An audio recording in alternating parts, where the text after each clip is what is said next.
আজকে আমি বানাবো নিরামিষ আলুর দম। তো সেই জন্য আমি আলুটাকে কেটে সুন্দরভাবে ধুয়ে নিয়েছি। আর এইখানে আমি বেটে রেখেছি পোস্ত, আদা আর কাঁচা লঙ্কা আর টমেটো। যেহেতু আমি নিরামিষ বানাবো সেই জন্য পেঁয়াজ রসুন একদম ইউজ করব না। গ্যাসটা অন করে কুকারে দিয়ে দিয়েছি জল গরম হতে। এই ধারে আমি সরষের তেল দিয়ে দিলাম কড়াইয়ে। তেল হয়ে গেছে গরম। এবার আমি আলুটা তেলের উপরে দিয়ে দেবো। একে একে সব আলুটা দিয়ে দেবো।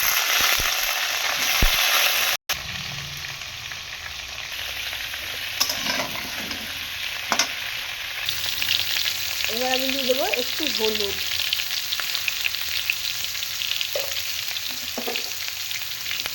একটু লবণ অল্প করে। যেহেতু আমি এটা কুকারে 1 সিটি দিব সেই জন্য এটাকে লবণ দিয়ে তেলের উপরে ভেজে হলুদ দিয়ে সেদ্ধটা করে দেব।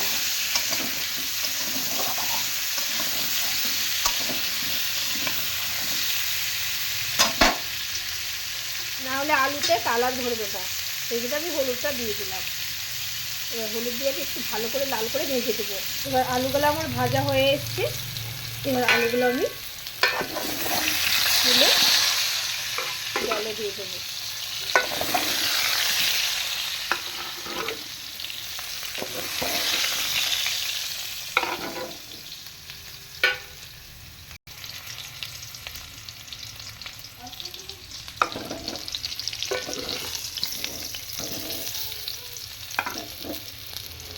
এবার আমি ঢাকনাটা দিয়ে নেব।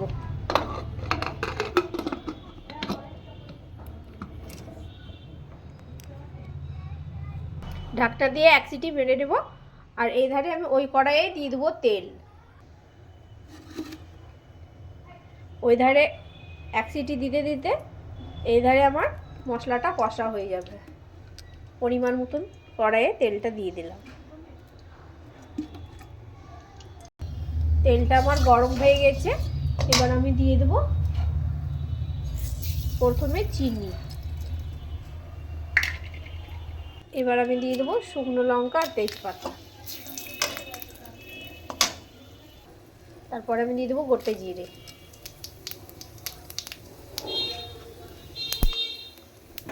গোটা জিরেটা ব্রাউন হয়ে যাবে। এবার আমি দিয়ে দেবো আদা কাঁচা লঙ্কার পেস্ট। এবার আমি দেবো জিরে গুঁড়ো।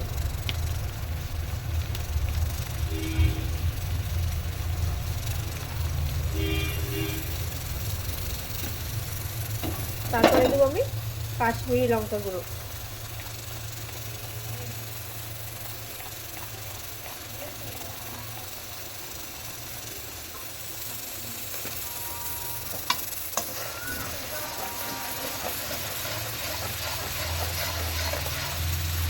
যেহেতু পুরোপুরি নিরামিষ, এবার আমি দিয়ে দেবো টমেটো পেস্টটা।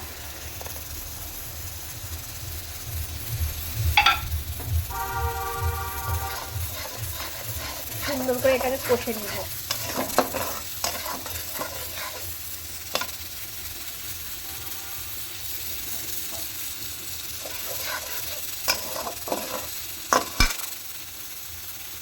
এখানে আমার আলুটা হয়ে এসেছে। মশলাটা কষে যখন তেল ছেড়ে দেবে তারপরে দেবো আমি পোস্ত বাটাটা। মশলাতে এবার তেল ছেড়ে দিয়েছে। এবার আমি দিয়ে দেবো পোস্ত বাটা।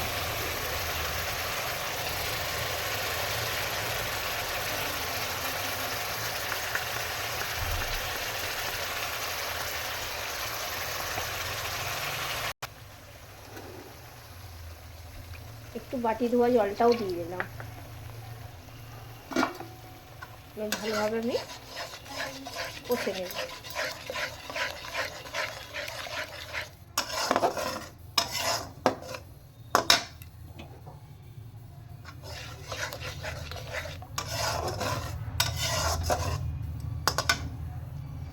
কালারটা একদম অন্যরকম হয়ে গেল।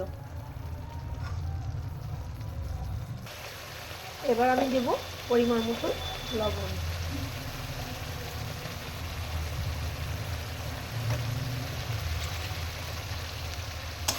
খুব ভালোভাবে কষে নেব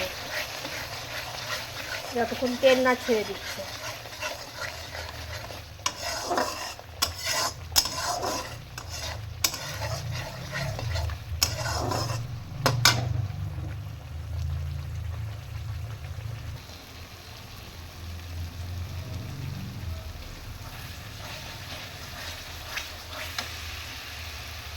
মশলা এবার আমার খুব ভালোভাবে কষানো হয়ে গেছে। যেহেতু আমি একটু মিষ্টি মিষ্টি ভাব করব, সেই জন্য আমি একটু দিয়ে দেবো চিনি। আর এবার আমি দিয়ে দেবো আলুটা, বয়েল আলুটা।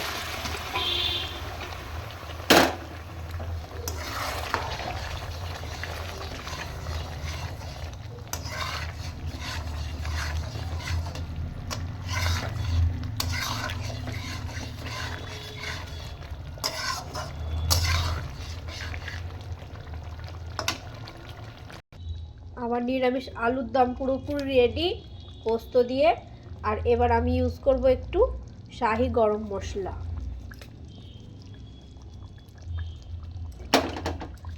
শাহি গরম মশলা দিয়ে আমি 4 মিনিট ঢেকে দেব।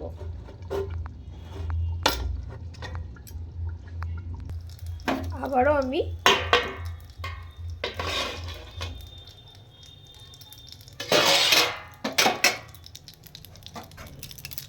জিরে আর শুকনো লঙ্কা দিয়ে শুকিয়ে দেব।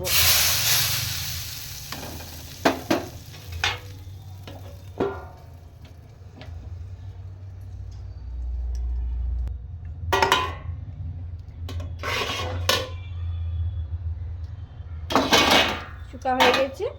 এবার আমি দিয়ে দেব কস্তুরি মেথিটা।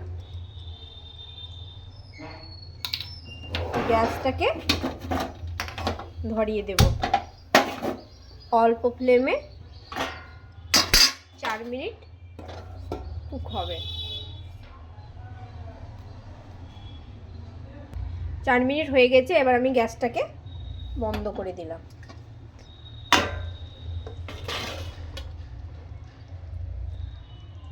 আর আমার নিরামিষ আলুর দম পুরোপুরি রেডি। ভাতের সঙ্গে খান কিংবা রুটির সঙ্গে খান। ভালো লাগলে একটা লাইক কমেন্ট করবেন। Thank you so much.